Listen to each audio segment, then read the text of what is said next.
মনে রাখবে, আমাদের সনাতন ধর্মীদের কিছু ব্রত আছে যেগুলো আমাদেরকে অবশ্যই করা উচিত।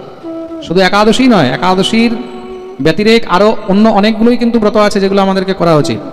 কি কি ব্রত সেগুলো ভালো করে কিন্তু জেনে নাও। অনেক সময় অনেক ভক্তরা এই নিয়েও সংশয় থাকে যে আমাদেরকে কোন কোন ব্রত করা উচিত। একাদশীর পরে আমাদের সবাইকে কৃষ্ণ জন্মাষ্টমী ব্রত পালন করা উচিত। জন্মাষ্টমী মানে যেদিন ভগবান শ্রীকৃষ্ণ আবির্ভূত হয়েছেন, সেই দিনটাকে আমরা জন্মাষ্টমী বলি। ভাদ্র মাস কৃষ্ণপক্ষ অষ্টমী তিথি, তার জন্য জন্মাষ্টমীর ব্রত। আর জন্মাষ্টমীর পরে রাধা অষ্টমীর ব্রত। রাধা অষ্টমী কবে?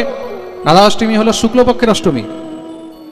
কমান দিয়ে শুনবে কিন্তু, জন্মাষ্টমী, রাধা অষ্টমী আর রাম নবমী, চৈত্র মাস শুক্লপক্ষের নবমী তিথি, ওটাকে কি বলা হয়? হ্যাঁ, রাম নবমী। খুব মন দিয়ে শুনবে কিন্তু,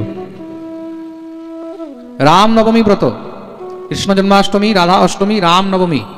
তারপরে আসলো নৃসিংহ চতুর্দশী, বৈশাখ মাস শুক্লপক্ষের চতুর্দশী তিথি, সেটাকে বলা হয় নৃসিংহ চতুর্দশী। খুব মন দিয়ে শুনবে, নৃসিংহ চতুর্দশীর ব্রত। আর তারপরে হলো শিব চতুর্দশী। তারপরে কি? জোরে বলো। শিব চতুর্দশী ব্রত। ফাল্গুন মাস কৃষ্ণপক্ষের চতুর্দশী তিথি, এটাকে শিব চতুর্দশী বলা হয়।